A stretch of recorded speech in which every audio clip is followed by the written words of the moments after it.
প্রেমিকের বিরুদ্ধে চিঠি লিখে আত্মঘাতী নাবালিকা, অভিযোগের ভিত্তিতে গ্রেপ্তার অভিযুক্ত যুবক। চিঠিতে প্রেমিকের বিরুদ্ধে গুরুতর অভিযোগ তোলা হয়েছে। নাবালিকা কিশোরীর আত্মহত্যার ঘটনায় শোকস্তব্ধ গোটা পরিবার এবং এলাকা। ঘটনাটি ত্রিপুরার ধলাই জেলার সেখানে আমবাসা থানাধীন কুলাই ঠাকুরপল্লী এলাকার। পুলিশ জানিয়েছে যে ঠাকুরপল্লী এলাকার বছর 17-র এক নাবালিকা কিশোরী বাড়িতে গলায় ফাঁসি দিয়ে আত্মহত্যা করেন এবং পরিবারের সদস্যরা ঘটনাটি দেখতে পেয়ে তড়িঘড়ি পুলিশে খবর দেয়। পরে পুলিশ ঘটনাস্থলে পৌঁছে মৃতদেহ উদ্ধার করে ময়নাতদন্তের জন্য পাঠায়। চিঠিতে আমবাসা জওহরনগরের বাসিন্দা বিশ্বজিৎ দেব নামে এক যুবকের নাম উল্লেখ রয়েছে। নাবালিকা আত্মহত্যার আগে চিঠিতে মা বাবার কাছে বিশ্বজিৎ দেবের শাস্তির আর্জি জানিয়েছেন এবং এই বিষয়ে আমবাসা মহকুমা পুলিশ আধিকারিক নিরুপম দত্ত জানান, আত্মহত্যার প্ররোচনায় অভিযোগের ভিত্তিতে মামলা গ্রহণ করা হয়েছে এবং তদন্ত শুরু হয়েছে। অভিযুক্তকে গ্রেপ্তার করে আদালতে পাঠানো হয়েছে। প্রেমিকের বিরুদ্ধে চিঠি লিখে আত্মঘাতী নাবালিকা, অভিযোগের ভিত্তিতে গ্রেপ্তার অভিযুক্ত যুবক।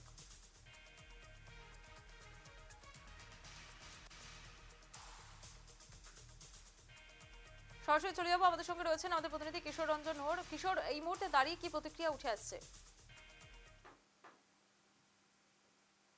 অভিযোগ যে প্রেমিকের নামেই মূলত কিছু অভিযোগ, অর্থাৎ সুসাইড নোট লিখেই কিন্তু আত্মঘাতী হয়েছে 17 বছরের যে নাবালিকা কিশোরী। এবং সেই মৃতদেহ উদ্ধারের পর পুলিশ প্রাথমিকভাবে কিন্তু ময়নাতদন্তের পর মৃতদেহ পরিবারের হাতে তুলে দিল। পরবর্তীতে সেই অভিযোগ অর্থাৎ সুসাইড নোটটি উদ্ধারের পর পুলিশ কিন্তু তদন্তে নামে এবং 107 ধারায়, ভারতীয় ন্যায় সংহিতার সেই ধারায় মামলা হাতে নিয়ে তারা তদন্তে নামে এবং তদন্তে নেমে যে যে সুসাইড নোটের যে অভিযুক্ত যে প্রেমিক অর্থাৎ বিশ্বজিৎ দেবকে তার জওহরনগর বাড়ি থেকেই তাকে আটক করেছে এবং ইতিমধ্যে আমবাসা আদালতে তাকে সোপর্দ করা হয়েছে। এবং সেই মামলার পরিপ্রেক্ষিতে তিনি মহকুমা পুলিশ আধিকারিক নিরুপম দত্ত জানিয়েছেন যে গোটা বিষয়ে পুলিশ ইতিমধ্যে পুঙ্খানুপুঙ্খভাবে তদন্ত চালিয়ে যাচ্ছে এবং খতিয়ে দেখছে সেই ঘটনার সামগ্রিক দিক। এবং ইতিমধ্যে পুলিশ 107 নম্বরের 7 ধারায় সেখানে মামলা নথিভুক্ত করে তারা কিন্তু তদন্ত অব্যাহত রেখেছে এবং যে আত্মহত্যার যে প্ররোচনার অভিযোগেই তাকে গ্রেপ্তার করা হয়েছে।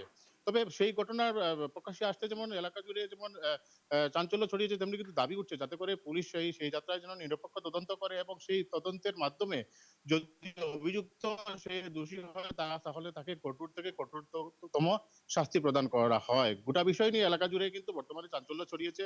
এখন দেখার বিষয় পুলিশি তদন্তে আসলে কি বেরিয়ে আসে। সমাজে একেবারে কিশোর, অনেক ধন্যবাদ। এতক্ষণ আমাদের সঙ্গে সরাসরি ছিলেন আমাদের প্রতিনিধি কিশোর রঞ্জন হোর। প্রেমিকের বিরুদ্ধে চিঠি লিখে আত্মঘাতী নাবালিকা, অভিযোগের ভিত্তিতে গ্রেপ্তার অভিযুক্ত যুবক। চিঠিতে প্রেমিকের বিরুদ্ধে গুরুতর অভিযোগ উঠে আসছে এবং অভিযোগের ভিত্তিতে ইতিমধ্যেই কিন্তু সেই অভিযুক্তকে গ্রেপ্তারের চেষ্টা চালাচ্ছে পুলিশ। শোকস্তব্ধ গোটা পরিবার এবং এলাকা।